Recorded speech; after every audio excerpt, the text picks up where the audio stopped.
Bonjour à tous, me revoilà en ce lundi de Pentecôte pour faire le compte-rendu des vides-greniers du week-end de Pentecôte, en sachant que en fait finalement je devais aller en vide-grenier qu'hier, et puis je suis allé aussi faire un petit tour ce matin finalement, puisque j'avais pas beaucoup dépensé hier, donc je pouvais me permettre.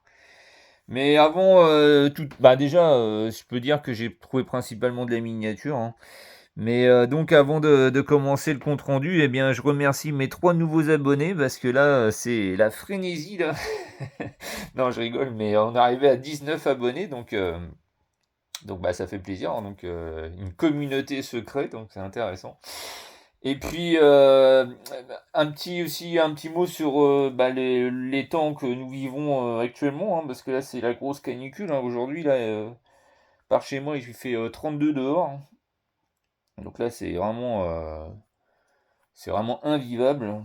Et là, je me suis réfugié dans mon sous-sol là et il fait bien frais, donc je me suis dit bah je vais faire ma vidéo maintenant parce que comme ça en plus je peux ranger mes trouvailles. Et puis je vais faire une dédicace à un ami mais qui est aussi abonné quoi. Je me suis réfugié dans mon bunker là au frais. Ouais, au bunker il fait que 22 degrés, hein, donc là c'est respirable. Donc qu'est-ce qui s'est passé de beau hier? Alors, déjà, j'étais pas super motivé en fait à la base pour chiner parce que moi c'est un constat que je fais, c'est que les vides-greniers de jours fériés c'est rarement terrible. Pourquoi? Parce que je pense que les gens maintenant ont changé leurs habitudes, hein. Ils ont les, les, les week-ends, enfin les jours fériés, ils vont pas exposer, ils vont plutôt se rassembler en famille, partir en vacances, etc. Mais plus vendre.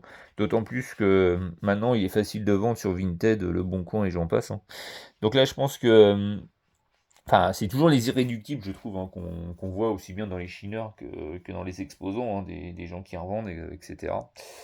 Donc, bah, je m'attendais pas à grand-chose. Bon, j'ai quand même une bonne surprise le dimanche, du coup, et je vais la montrer à la fin, enfin, à la fin du compte-rendu dimanche, parce que avant de commencer par le lundi, enfin, avant de continuer, pardon, par le lundi. Et donc, j'étais pas, enfin, j'avais pas mis mon réveil. Je me suis dit, j'irai si je me réveille naturellement de bonne heure. Et c'est ce qui s'est passé, hein, c'est que je me suis réveillé vers 6h15. Et du coup, comme il y en avait, franchement, à foison par chez moi, des petites un peu partout, je me suis dit, bah, du coup, je vais faire les petites du coin, hein. Je vais pas m'aventurer au loin. En plus, il y a, bon, je fais une parenthèse aussi, mais il y a l'histoire du gasoil, hein. Je pense que pour beaucoup d'entre nous qui chinons, ça fait partie de la réflexion maintenant, hein. C'est plus peut-être aller au loin pour peut-être rien acheter. Donc, j'ai été vraiment auprès dans un premier temps. Et j'ai principalement été dans l'Orne, donc je vais les citer, hein. J'ai fait Coulimer, hein, donc Coulimer, il faut savoir que c'est sur 2 jours, mais donc j'ai fait que dimanche. J'ai été à Chemilly, donc c'est un petit village vraiment à une dizaine de kilomètres de chez moi. J'ai fait un crochet à Saint-Comment-Véret, c'est le seul vide-grenier de la Sarthe où je me suis perdu un peu. Et après, je suis remonté vers l'Aigle, entre Mortagne et l'Aigle, où j'étais à Lignerolles exactement, et puis Vitré sous l'Aigle. Et parenthèse, j'ai bien fait parce que c'est là que j'ai fait mes plus belles trouvailles.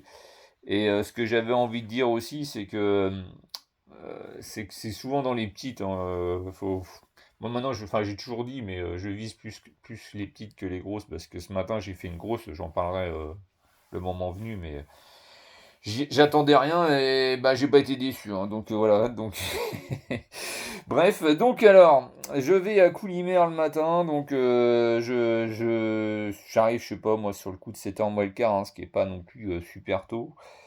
Enfin, ça a commencé, mais ça c'était déjà pas mal déballé, hein.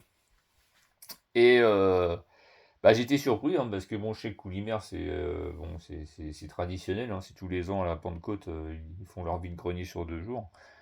Mais ça grouillait de monde, hein. Enfin, pas en chineur, mais ça grouillait de monde en exposant, hein. Il y avait beaucoup de choses. Donc je vois des babioles, hein, par-ci par-là, je vois plein de parenthèses par rapport aux jeux vidéo, bah, je vois une Wii en boîte avec des jeux, mais le stand me paraissait trop beau pour que ce soit un petit prix, donc j'ai pas demandé, alors peut-être à tort, hein, mais j'ai pas demandé. J'ai vu de la figurine Star Wars, c'était pas de la vintage, hein, je pense que c'était courant les années courant 2000, hein, courant 2000, hein, je pense qu'autour de l'attaque des clones, le deuxième épisode. Des grandes, des petites, mais vendues 20 ou 30 balles en loose, même pas en boîte. Donc je m'y suis pas attardé. Et puis après, bah, j'arrive sur un stand de revendeurs brocanteurs. Où je pense que c'est même des gens qui débarrassent des maisons. Et sur la table, il y avait un tas de voitures, mais vraiment de toute taille. Mais je vais être rude, mais c'était de l'état de jeu bien poussé, quand on était presque niveau épave. Et je vois qu'il y a 2 caisses en bas qui sont transparentes, qui sont restées fermées. Donc bah, je demande, en plus je demande, quoi, je demande gentiment si je peux ouvrir pour jeter un œil, quoi. Et là, le mec, il m'envoie chier, quoi. Il n'y a pas de mot, il m'a envoyé chier. Il m'a dit: «Oui, il n'y en a pas assez sur la table, là, vous avez besoin de regarder en dessous». Bah ouais, mais si sur la table, il n'y a rien qui m'intéresse, j'ai envie de dire, si t'as pas envie de vendre, dis-le moi, je m'en vais, hein. Donc déjà, le mec, il me parle comme ça, donc c'était pas gagné que je lui achète quelque chose, c'était même, je me suis dit, je vais ouvrir quand même, mais juste, je vais faire semblant, hein. À moins qu'il y ait une pièce rare que je cherchais, enfin, un truc que je peux pas laisser passer. Et du coup, il y avait rien en fait, hein. C'était à peu près le même tonneau, quoi, du même tonneau. Et non, là, il m'a cassé les pattes d'entrée, hein. Je me suis dit, putain, bah lui, je pense pas qu'il va faire affaire s'il est comme ça avec la clientèle, hein, parce que, à mon avis, il faut être un petit peu plus sociable, hein. Donc, eh bien, je fais mon petit tour et je vais commencer, bah, je sais par les choses que peut-être ma communauté, enfin, c'est les choses qui intéressent le moins, mais je l'ai déjà dit dans le passé, hein, moi, le format VHS, c'est quelque chose qui me plaît, donc j'ai réussi à me faire un petit lot pour 2 euros, donc 4 VHS. Alors, c'est que de la VHS jeunesse, non, c'est de la VHS jeunesse, en bon état. La dame me dit, bah, je suis surpris parce que je croyais que ça intéressait plus. Je lui dis, si, si, moi, bah, il y a des gens comme moi qui ont certainement un magnétoscope neuf, que ça peut intéresser. Surtout que lorsqu'on met une cassette, il y a toujours l'ambiance, j'ai envie de dire, des années 90, quoi, avec de la pub et tout de l'époque. Et j'ai dit, ce qui fait croire aux gens que ça intéresse moins, c'est parce que beaucoup de gens les vendent, mais elles sont illisibles, quoi, elles sont moisines, hein, ça je l'avais déjà dit. Et donc moi j'ai eu la chance de tomber, parce que j'en ai acheté d'autres ce matin, et bien que sur des cassettes en bon état. Donc là, Richard au pays des livres magiques. En anglais, je crois que c'est The Page Master, parce qu'il y avait le jeu vidéo Page Master. Là, ça m'a fait sourire parce que je l'avais vu, j'avais regardé une cassette récemment, elle était dans les films en avant-première, là, donc vous savez, c'est en bande-annonce, il y avait beaucoup comme les DVD, sur les VHS, il y avait des films bande-annonce, donc il y avait Polly, là, le perroquet qui parlait trop. En voyant des extraits, je me suis dit, je m'en rappelle vaguement, mais si ça me permettra bah, de revoir ça. Un Fievel, celui-là je le connais pas non plus, le mystère du monstre de la nuit. Je connais surtout celui où il va en Amérique, hein, c'est le seul que j'ai regardé. Et puis c'est pareil, je l'ai récemment, là, parce que j'ai regardé sur la route d'Eldorado, là, donc il présentait le voyage d'Edgar. Et c'est pareil, ça me disait rien, parce que c'est pas des dessins animés que j'ai regardé. Donc quand j'aurai l'occasion, eh bien je zioterai ça. Donc pour 2 euros. Et donc à Coulimer, ben, en fait j'ai dépensé 7 euros en tout, parce que sur un autre stand pour 5 euros, je me suis trouvé 2 jeux vidéo et ce sera les seuls du week-end. Et c'est pas, voilà, c'est pas des gros titres, hein, mais il faut que je vérifie si je les ai. Donc le petit Ratatouille complet sur PSP et un Killzone Libération. Ça c'est sûr que j'ai pas. Malheureusement, je me suis rendu compte qu'il était en version espagnole. Bon, bah tant pis. Mais bon, je pense que le matin, comme ça, quand on voit rien, on jette un peu, on jette sur les premières choses venues. Ensuite, donc, je vais au deuxième vide-grenier, donc à Chemilly. Et en réalité, à Chemilly, de mémoire, je n'ai rien acheté, mais j'ai hésité sur un truc, c'est qu'il y avait un gros Atrociraptor de Jurassic World. Là, c'est des très très gros dinosaures là, qui valent 90-100 euros neuf. Moi, j'avais la chance enfin, j'ai la chance d'en avoir un en boîte neuf aussi, mais je l'avais chopé à Noz pour un prix 2 fois moindre, 39 euros. Là, c'était peut-être l'occasion d'en avoir un en plus en sortie de boîte, pas cher. Et là, la dame m'annonce 25 euros. Et 25 euros, c'est vrai que en soi, ça allait beau, mais j'ai essayé de tirer, en fait, j'ai essayé de tirer le prix à 15 balles et elle a jamais voulu, donc je sais que c'est peut-être pas bien, mais elle me propose au plus bas 20 euros et ce matin-là, bah, comme je savais que j'allais faire un grand tour, j'étais pas enclin à sortir 20 balles d'un coup. Donc j'ai passé mon chemin, mais un peu toute la matinée, comme je voyais pas grand-chose, je m'en suis un peu voulu, et puis j'en ai rediscuté avec un copain, il m'a dit: «Oh, je pense pas que t'as fait, enfin, faut pas regretter parce que sur internet, t'en trouves à 40 balles, donc peut-être qu'un de ces 4, t'en retrouveras un autre». Et je crois qu'il a pas tort là-dessus, donc c'est pas grave. C'est comme ça, c'était le destin. Donc ensuite, je fais un troisième vide-grenier, donc sur 5 hommes, donc je vois des gens de connaissance, donc au moins je discute un peu, parce que jusqu'à présent, c'était pas... Enfin, à part la dame qui m'a vendu les VHS, c'était cool, enfin même, bon, même la jeune fille qui m'a vendu les jeux PSP, elle était gentille, mais l'autre, là, enfin, les gens, ils étaient un peu raides, hein. Même celle avec le dinosaure était un peu raide, hein. Et donc, bah, je trouve une voiture, enfin, parce que pour l'instant, je voyais rien. Voilà, une Golf. Voilà, elle a pas un tout petit défaut de peinture, là, je suis plus sur le coffre, je l'ai vu, puis le pare-brise, pas nickel chrome. Et il en avait quelques-uns, le monsieur, et il me dit: «Ah, elle est belle, elle est belle, elle est belle», parce que moi j'en voulais 1 € et il a jamais voulu descendre, son prix c'était 1,50 €. Donc j'ai fini par lui donner 1,50 € parce que pour lui c'était vraiment la prunelle de ses yeux, j'avais l'impression. Ça allait peut-être être la seule vente qu'il allait faire de la journée, donc il n'avait pas envie de me la lâcher à 1 €. Donc je me suis dit, bon, grand seigneur que je suis, je vais lui donner 1,50 €. Non, vous allez me dire que je suis vache, mais bon, il m'a donné tellement d'arguments qu'à la fin c'était risible, quoi. Elle est belle, oui, bon, elle est pas mal, mais bon, voilà, j'ai connu d'autres modèles plus beaux que ça, et puis plus belles que ça, et en plus, c'est pas une Made in France, quoi, c'est une Golf récente, hein, donc bon, c'est vrai que, mais je crois que je l'ai déjà en plus de cette couleur-là. Donc je verrai, mais bon, il m'a fait, enfin, j'en ai rigolé dans ma tête à la fin, parce que bon, j'ai bien senti que là, il s'est dit: «Oh là, lui, je l'ai, je veux pas le lâcher, il va me le filer son 50 centimes, quoi». Donc, eh bien, je lui ai effectivement, il avait raison, hein, je lui ai filé son 50 centimes, quoi. Donc après, j'avais deux possibilités, hein, de continuer à descendre dans la Sarthe ou remonter dans le nord, dans l'Orne. Et c'est vrai que moi je préfère les vides-greniers de l'Orne parce que je trouve qu'on voit plus de choses un peu rustiques, un peu anciennes, etc. Et j'ai bien fait, quoi.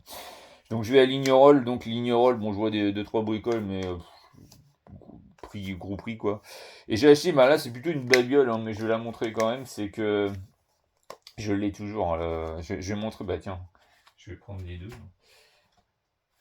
C'est que quand j'avais 20 ans, pour rigoler, j'avais vu ça dans un magasin, j'avais acheté une boule de billard qui, soi-disant, prédit l'avenir.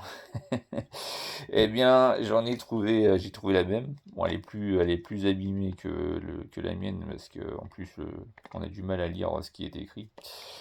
Et je l'ai prise parce que, bon, déjà, bon, le prix était pas cher, hein, 2 euros. Mais surtout, la fille, elle m'a fait rire parce qu'elle m'a dit: «Ouais, je l'ai acheté parce qu'elle avait à peu près mes âges, hein. Je l'ai acheté parce que je voulais savoir si mon copain resterait avec moi, tout ça, toi.» J'ai pas osé demander si ça avait marché ou pas parce que je me suis dit: «L'autre, il va être un peu curieux.» Mais elle me dit: «J'ai acheté ça à l'époque, quoi.» Bah, j'ai dit: «Bah oui, je connais, hein.» Parce qu'au début, elle me voit prendre la boule de billard comme ça. Elle s'est dit: «L'autre, il croit que c'est une boule de billard.» J'ai dit: «Non, non.» J'ai dit: «Vous savez, je sais ce que c'est, je connais.» Donc je l'ai prise pour la déconne, mais franchement, plus pour même la déco, hein, vous avez tous remarqué que c'est sur un billard, hein, que je fais mes vidéos, donc voilà, ça c'était le côté, je vais pas dire Madeleine de Proust, parce que là c'est plutôt l'âge de 20 ans, mais c'était voilà, le truc un peu risible de la matinée, quoi. Et donc je vais à Vitré sous l'Aigle, oui, je crois que c'est Vitré sous l'Aigle exactement. Et là, je vais faire court dans un premier temps, c'est que l'ensemble du vide-grenier, j'ai rien vu. Mais en fait, c'est le tout premier stand où j'ai acheté, bah, j'ai dépensé 8 euros, trouvé pas mal de choses. Et je soupçonne en fait que c'était les gens qui étaient les derniers arrivés. Parce que autrement, j'ai absolument rien vu d'intéressant. Et donc, c'était deux couples de sexagénaires, pardon, hein, qui vendaient de tout. Franchement, il y avait de tout. Et en miniature, il y avait de la miniature très récente comme de la miniature, j'ai envie de dire vintage, hein, 70-80, ouais, peut-être plus 80 même. Et entre autres de la majorette. Et donc, en fait, ce qui est rigolo, c'est que chacun avait son saut de voiture parce qu'ils avaient pas, mélangé. Et donc j'ai tantôt été dans un des seaux, tantôt dans l'autre et puis, j'ai demandé les prix, parce que je voulais pas mélanger, parce que j'ai dit: «Je vais pas faire de conneries». Ils m'ont annoncé 20 centimes pièce, donc j'ai dit: «C'est bien ici, c'est harmonieux». Enfin les prix sont en harmonie, donc ils ont rigolé. J'ai dit: «Donc, ça c'est au moins c'est clair, quoi». Et donc, je me suis fait, bah, pour 4 €, pour 4 € j'en avais, si je me trompe pas, 20, hein. Je dois avoir 20 voitures et après il y en avait des plus grandes qui vendaient 1 €, 1 € et puis il y a un autre truc qui m'a vendu, 50 centimes qui est le plus beau truc, en fait. Hein, curieusement, enfin, je vais le montrer, je vais en parler en le montrant, donc je vais aller un peu vite là, mais allez bref, donc, certaines je les ai mises en boîte, hein, donc, eh bien, un petit fourgon de glace, hein, un made in France, un modèle courant, je l'ai déjà, il faut que je compare les peintures. Même s'il n'est pas parfait, c'est pas improbable que je le conserve, parce que c'est plutôt correct. Ensuite, l'Explorateur, hein, qui est un modèle connu aussi, que j'ai en bleu Paris-Dakar. À 20 centimes, hein, faut prendre, hein, faut pas non plus, faut pas déconner, hein. Donc, le Toyota Hilux Deco Rally 43. Et en fait, je crois que j'en ai même une de plus. Il y a un des deux qui m'en a, j'en avais pas 10, j'en avais 11. Il m'a fait cadeau de la 11e. Un modèle que j'avais jamais vu. Ouais, je serais tenté de vous faire une confidence, hein, c'est la voiture qui est chez moi, dans mon parking, hein, parce que j'ai une Bugatti Veyron. Non, je plaisante, hein, bien sûr. Donc une Bugatti Veyron, 6Q. Donc par contre, l'échelle me paraît suspecte, hein, parce que c'est censé être, la même que les majorettes. Ça m'a l'air gros quand même, hein. À moins que c'est moi qui ai une mauvaise appréciation de la Bugatti. Après, ce modèle-là, c'est le seul que j'ai pas fait de recherche, hein. Je sais pas trop ce que c'est. J'ai vu qu'il y a écrit Hyundai, mais ça m'a pas l'air d'être une Hyundai, hein. Ça ressemble à une Mini Cooper, donc je sais pas trop. Dessous, il n'y a rien écrit. Je vous dis là, c'est le 20 centimes pièce, véhicule en bon état, pas de pète. Bon, faut pas faire le nez, hein, le nez dessus, je pense, hein. Faut être correct avec les exposants, hein. Et après, une Tomica, comment un taxi. Voilà, c'est pareil, c'est pas un grand modèle, mais je vais la remontrer, mais je cherche. C'est écrit quoi déjà? Une Toyota marque 3 ou 4, je sais plus, j'arrive pas à lire. Une Toyota marque en tout cas, voilà. Voilà, c'est sympa. Un véhicule connu aussi, hein, donc ça c'était l'homme qui tombait à pic là. Je crois que c'est ça, hein, qui avait ce Ford là. McToy, que j'ai déjà en plein de fois, mais pas un pet de peinture, donc je l'ai pris, hein. Après j'ai vu une Matchbox, je relis en dessous, c'est une cheville Camaro. Voilà.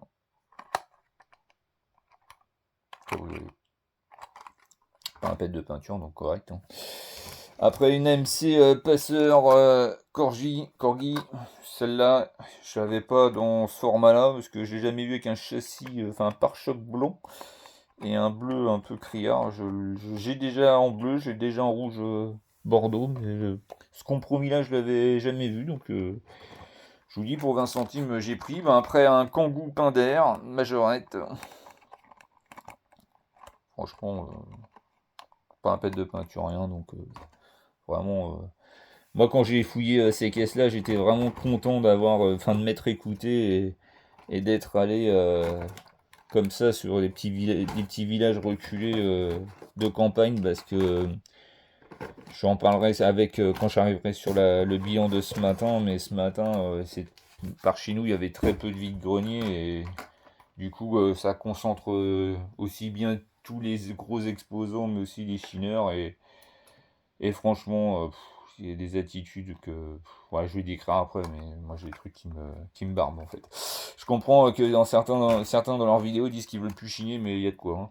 Après, deux BM exactement les mêmes, qui sont à peu près dans le même état, hein, Hein, je cherche la 3 litres, c'est si. Alors, vraiment dans le même état, quelques pètes de peinture, mais pas cassées.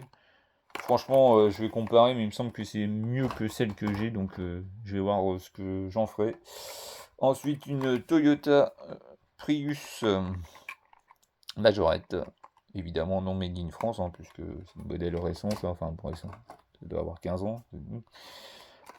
Un modèle, bah voilà, parce que c'est vrai que comme j'avais dit dans une vidéo précédente, j'ai quitté la sphère Majorette pendant des années, donc j'ai pas tout suivi. Donc là, j'étais surpris de voir un Pajero Evolution, hein, je savais pas que Majorette avait créé ce modèle. Donc très bien, hein, pas de pète de peinture, rien. Ensuite, bon là, enfin c'est en la mettant dans la boîte que je me suis aperçu que le toit était, je sais pas si on voit bien, mais en fait il a été écrasé. C'est la Rolls-Royce Matchbox que j'ai déjà dans cette teinte-là. Je verrai ce que j'en fais. C'est pareil, ça j'ai un modèle commun que j'ai déjà, la Volvo Break. Bon, l'autocollant de pub s'est effacé. Mais je vous dis 20 centimes d'euros, surtout qu'elles sont pas. Bon, elles sont en état de jeu, mais elles sont pas destroy, hein, donc faut prendre, hein. Ensuite, un modèle, quand je vous dis qu'il y avait des modèles récents, donc je pense que. Je crois qu'en fait, ce qui s'est passé, c'est que bah, les grands-parents ont donné à leur fils les voitures, puis lui il a donné ça à ses gamins, puis les gamins ils ont eu d'autres voitures entre-temps, donc tout s'est mélangé ensemble. Cela c'est beaucoup plus récent, une Mercedes No Rêve, je sais pas, de Super Tourisme sans doute. Modèle sympa.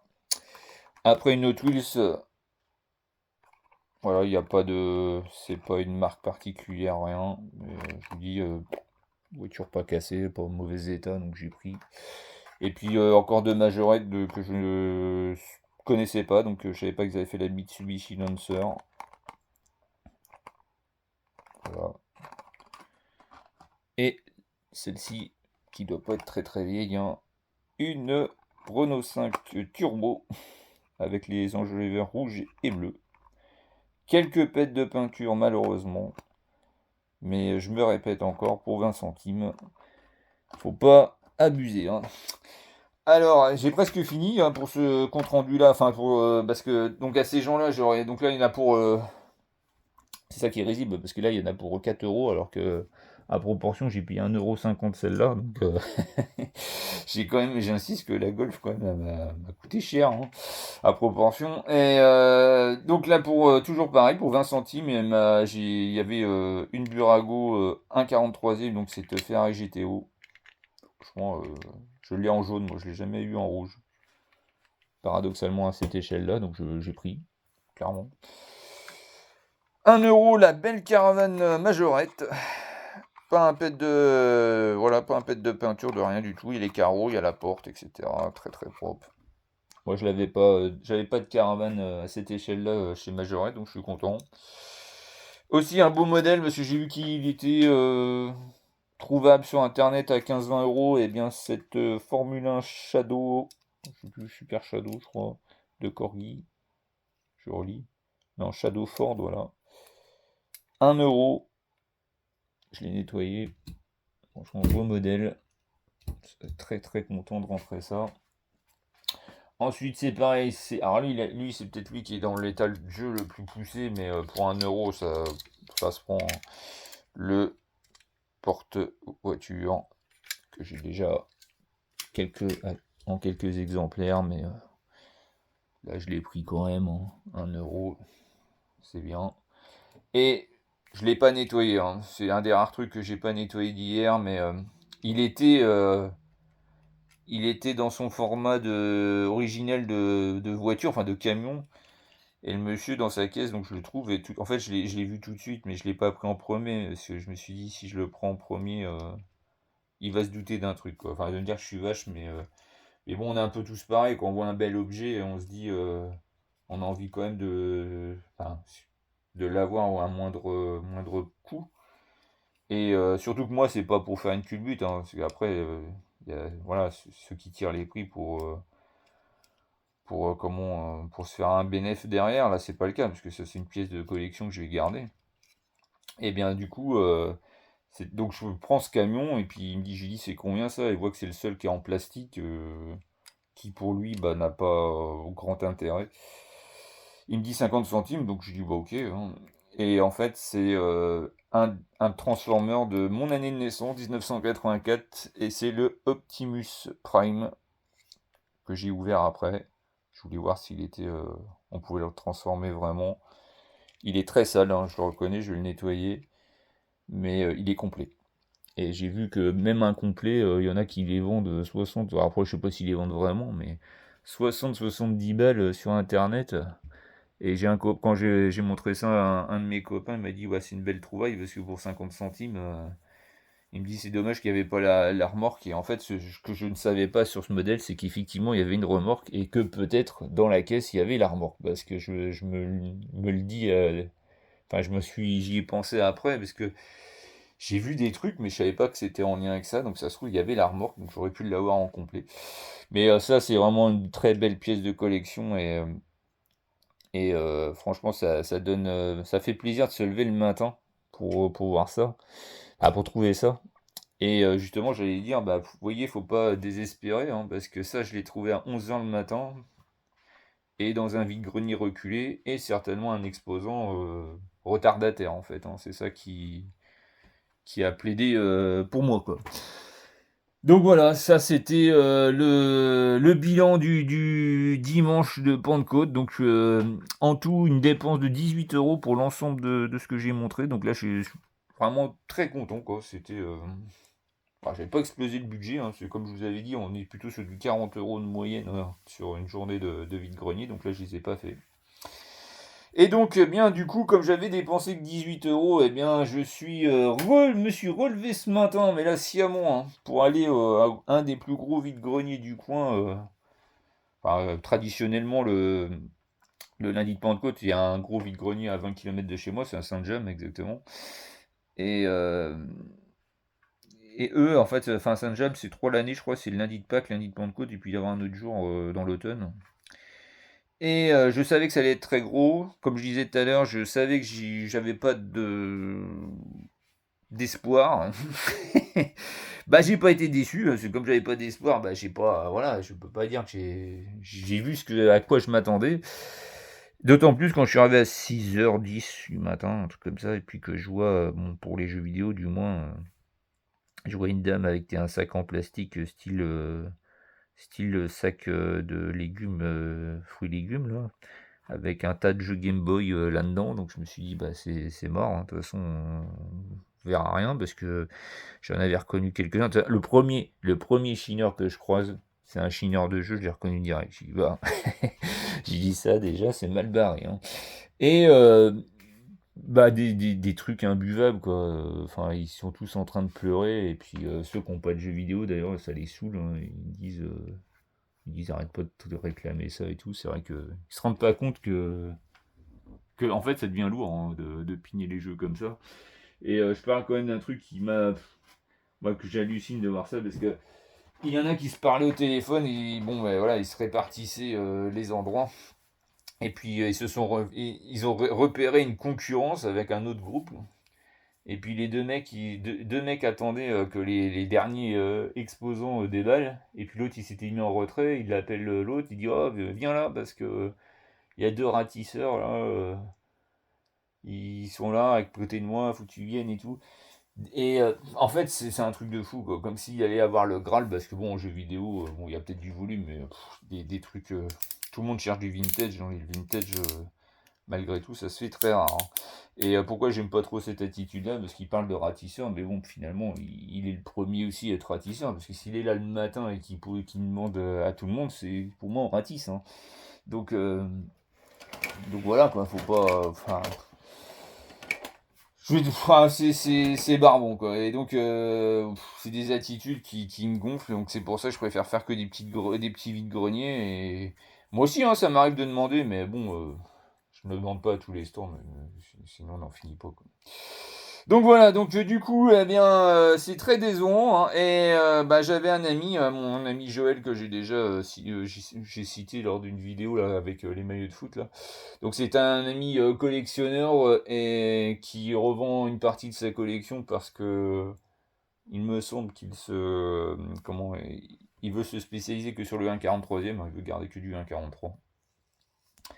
Donc du coup, pour 20 €, on a fait un petit lot sympa, hein, parce que bon, les majorettes, il les vendait, si je me trompe pas, entre 1,50 et 2, et en fait, je les ai toutes eues à 1 €. Me connaissant, il me les a toutes fait à 1 €, donc je réfléchis, j'en ai acheté 15 parce que j'en ai eu pour 20 €, mais j'ai acheté un truc 5 €. Donc j'y vais, ce beau camion bétonnière. Donc là, ils sont pas nettoyés, rien, j'ai pas eu le temps, mais bon, ils sont propres, hein, quand même, hein, d'état. Ensuite, une Corgi, une Rover 3500. Et c'est vrai en achetant sur son stand à Joël, je savais que je vais avoir du véhicule en super état, hein, donc là j'ai pas d'inquiétude à me faire. Et puis il est très bien gentil de sa part d'être sympa avec moi quand même, hein. Avec un gars qui a un petit budget comme moi là. Donc là, une belle Ford Thunderbird, majorette, avec la déco avec les poissons, hein. Franchement, pas un pet de peinture, rien. Donc ça c'est agréable. Ensuite, une Formule 1, une Ferrari, toujours majorette. Voilà. Franchement, super état. Ah, c'est de la Made in France, oui, c'est ça, hein. C'est de la Made in France. Ensuite, une autre Corgi, une Mercedes 500 SL. Voilà. Très beau modèle également. Ensuite, il me semble que c'est la seule no rêve du lot, une Modus. Voilà, ça fait un peu écho à une vidéo, une de mes récentes vidéos avec l'ouverture du colis. Ensuite, une des rares Hot Wheels, hein, que je lui ai pris, donc une custom, j'arrive pas à lire, hein, je m'excuse, mais une custom wagon là. Je trouvais qu'il n'y avait pas un éclat de peinture, rien, donc c'est pour ça que je l'ai pris avec le petit chien qui est derrière là, c'est sympa. Ensuite, une cheville Hot Wheels des années 70. J'aime bien ces véhicules là des années 70, elles sont bien lourdes, elles sont vraiment agréables au toucher. Une Matchbox, une traction, mais cette fois-ci elle est pas noire, elle est bleue. C'est pour ça que je l'ai prise, la bleue. J'ai déjà la noire, bleu marine.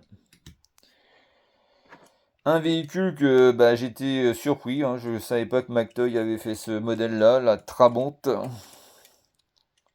J'en ai vu des vrais, des Trabant quand j'étais au Luxembourg, il y a quelques années. C'était vraiment drôle de voir ça comme véhicule.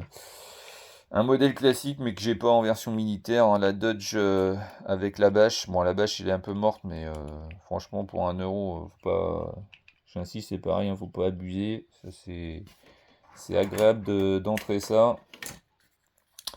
Une petite remorque qui va sur les camions citernes, hein. La citerne, je l'ai, mais la remorque, je ne l'avais pas. Ensuite, la dépanneuse, la coque dépanneuse McToy, je l'ai prise parce que c'est pareil, je l'ai en jaune, hein. La plupart du temps, c'est en jaune qu'on la trouve. Là, en blanc, rarement vu. Une mini jet car no rêve, une belle Golf. C'est pareil, celle-là, elle est vraiment belle. Pas un pet de peinture, rien. Vraiment beau modèle. Et l'avant-dernier modèle que j'ai pris à mon ami, c'est cette Hot Wheels ancienne. Voilà. Il me semble que j'ai la même en rouge, mais je comparerai. Mais pareil, vu l'état, j'ai pris. Et le véhicule qui m'a fait à 5 €, c'était vraiment là, le côté Madeleine de Proust parce que je l'avais enfant. C'est le Peterbilt dépanneuse Matchbox. Et ce que je me souvenais plus enfant, c'est qu'il y avait, pardon, le truc là pour mettre le véhicule derrière pour le dépanner. Donc ça, c'est pareil, belle rentrée. Et ensuite, eh bien, j'ai discuté longtemps, hein, parce que je savais que j'allais rien trouver, donc je me suis laissé vivre. Et après, bah, j'ai trouvé quelques modèles, on va dire, plutôt état de jeu. Alors je commence par alors je voudrais relire cette CQ, mais c'est une BM de police avec des ouvrants, hein, c'est pas mal, hein. Eh bien, pour la modique somme de 10 centimes. Donc ça, je me suis pas fait prier, hein, je l'ai prise. Ensuite, je réfléchis, je crois que c'était 20 centimes ou 30 centimes. Eh bien, une autre McToy, la Jeep 1,43e. Je me rappelais pas du tout de ce modèle-là quand j'étais gamin. Donc, il n'y a pas le volant, par contre, je pense qu'il a été cassé. Et j'ai essayé de faire une recherche internet, j'en ai trouvé qu'une en boîte à 60 euros, mais je sais pas en état de jeu comme ça, là, combien ça cote. Alors bon, moi c'est juste pour savoir, parce que c'est le genre de modèle que je vais garder, ce McToy, même si c'est chinois, c'est des modèles que j'aime bien, parce que ça me rappelle vraiment mon enfance, c'est ce qu'on trouvait dans les farfouines, hein. Et ensuite, dans une autre caisse, la dame les faisait 10 centimes pièce. Alors au début, j'étais parti pour en prendre que 3, mais j'avais pas de pièce de 10, donc j'ai pris une quatrième pour faire 40 centimes. Du coup, je rentre un truc sympa, c'est cette Renault Alpine de rêve. Voilà, que j'ai en Burago ou un 43e. Une Real Toy Police, j'aime bien la marque Real Toy, j'en vois pas souvent. Donc ça c'était cool. Une majorette non made in France, mais bon, fallait bien faire le nombre. Voilà, pas de pète, rien. Et puis la dernière que j'ai pris vraiment, parce que au début j'étais parti pour en prendre que 3, puis j'ai dit à la dame, je vais me forcer à prendre une quatrième, comme ça je vous donnerai 40 centimes. Bah, j'ai pris cette Simca 1000 Rally, et bah, je l'ai prise, mais bon, en fait il n'y a plus les pneus, rien, donc c'est vraiment un état de jeu poussé, hein. Donc à la rigueur, sur un diorama avec une dépanneuse, ça peut servir, ça peut être utile, mais autrement évidemment, c'est un peu trop abîmé pour que je conserve. Et je vais finir la vidéo par ce que j'ai commencé, donc par quoi par les cassettes VHS, pardon, dont j'ai parlé au début, hein.